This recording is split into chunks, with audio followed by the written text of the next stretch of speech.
Hello, everyone. This is Mary Reed with Reassist. We're a transaction coordination company serving all of Tennessee. I did want to briefly go over today agency and change in agency.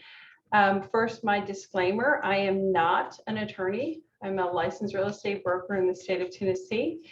This information is provided based upon my experience.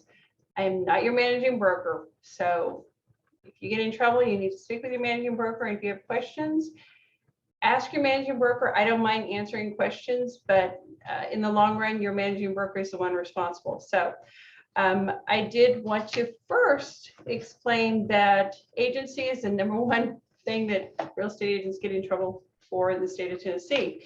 If you actually look at the manual of Tennessee real estate, under 62-13-312, number 7 is acting for more than one party in a transaction without the knowledge and consent in writing of all parties for whom the licensees act. So it's very important that it's all in writing that has to be disclosed.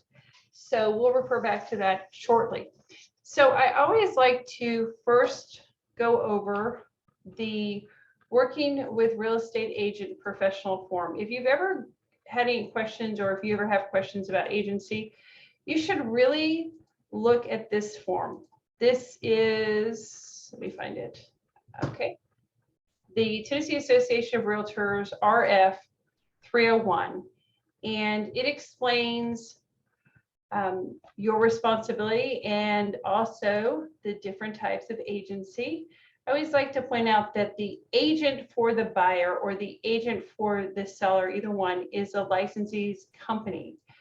The designated agent for the seller is the individual licensee. That is if you are working under a designated agency agreement, meaning you have the designated listing agreement and the designated agent, the buyer's agreement, which is designated agency. So if you are working with a customer who is not a client yet, meaning you don't have an agency agreement signed by them yet, you should have this form signed by them so that they understand the different types of agency that is available to them in the state of Tennessee.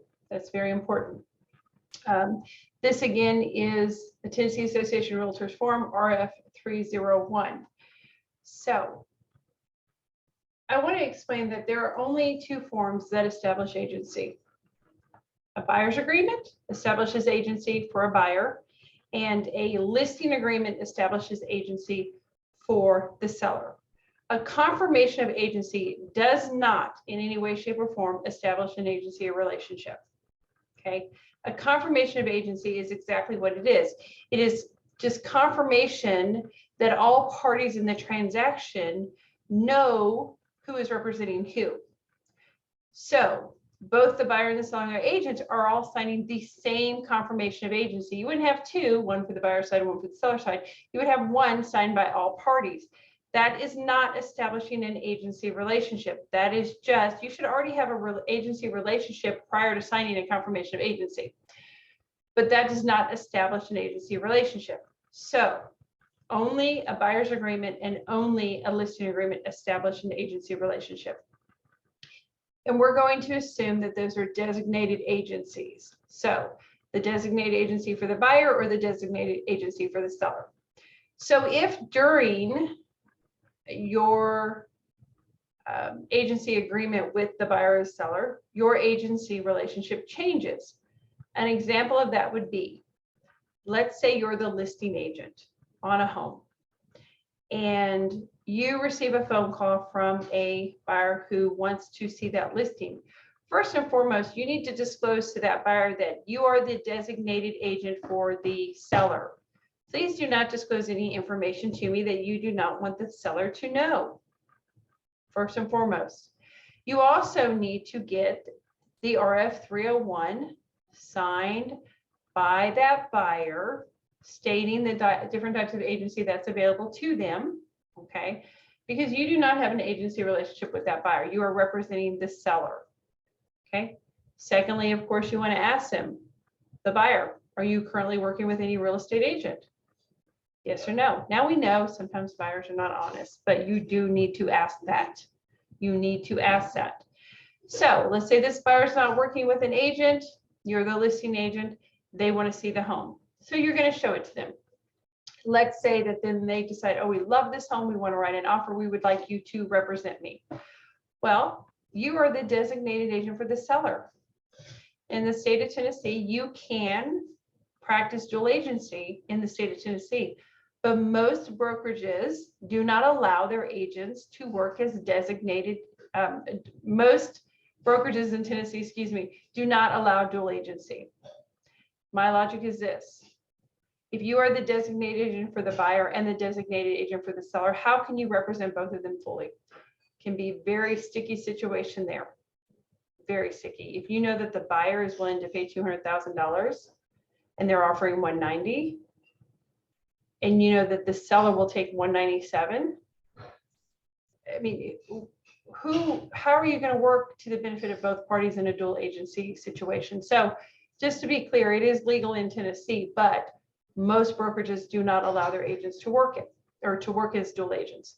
So the question is, if that buyer that you've shown the home to, that you have listed, wants you to work with them, what do you do?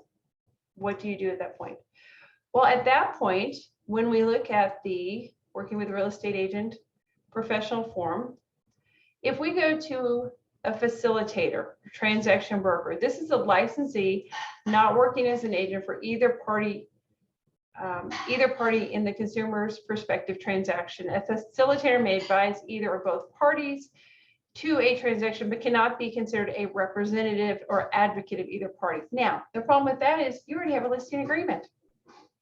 For your listing agreement, you are already a designated agent for the seller. Now, me personally, if I was a seller, you came to me and said, hey, Mr. Seller, you know, I was your designated agent, and now I have a buyer who wants to also, they want to write an offer and they would like me to work with them as well. So I will need to revert to a facilitator position with you, as well as I would work as a facilitator for the buyer. You know, some sellers will be fine with that. Some will not.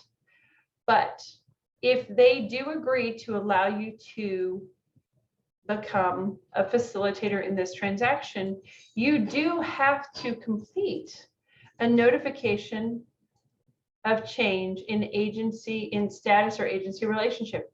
Your agency relationship is changing at that point. You are then the designated agent for the seller because you have a signed listing agreement, but now you are reverting to a facilitator. So this would be completed. And this goes back to the manual for the Tennessee real estate. It has to be in writing, okay? 8 would be the property address. The seller and the buyer's name would be on 9 and 10. And it says previous status or agency relationship, blank, the licensee or firm. So it would be my name. I'm the designated agent for the seller. I put my name there. Was previously acting in the following capacity in this transaction. I was previously the designated agent for the seller. Okay. But now I am going to change my agency relationship to a transaction broker or facilitator. Okay.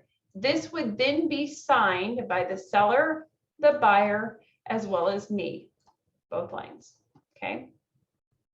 That needs to be done prior to an offer being written or accepted. Okay. Now, keep in mind, if that contract was terminated, you are still a facilitator for the seller. And now you have to change and go back and change your agency relationship again by completing another notification of change in agency relationship. You would then go back and make it where you were a facilitator, and now you're changing it back to the designated agent for the seller because that deal fell apart. And you, during that transaction, you were not the designated agent for the seller. You were the facilitator. You changed it to a facilitator when you completed this form. But now that the deal has fell apart, you want to go back to the designated agent for the seller. You know, agency representation is if you don't disclose it in writing, it's a good way to lose your license. And I know personally that if I was a seller and you came and said, hey, I want to change my agency relationship, and now I only want to be a facilitator because I'm going to make more money, because that's truly it. I think as a seller, I wouldn't be happy. Guys, just refer those buyers out. Refer them to other agents in your office. Get a referral fee on that. Okay, represent your buyers and sellers as their agent, as their designated agent. Refer them out to other agents. There are plenty of agents out there who would love the referral and would be willing to pay a referral fee. So if you have any questions, feel free to reach out to me. My email address is mary@reassisttn.com. You can follow our YouTube channel and follow us on Facebook for other videos about different forms. And if you have any questions, let me know. Thank you so much. Have a wonderful day.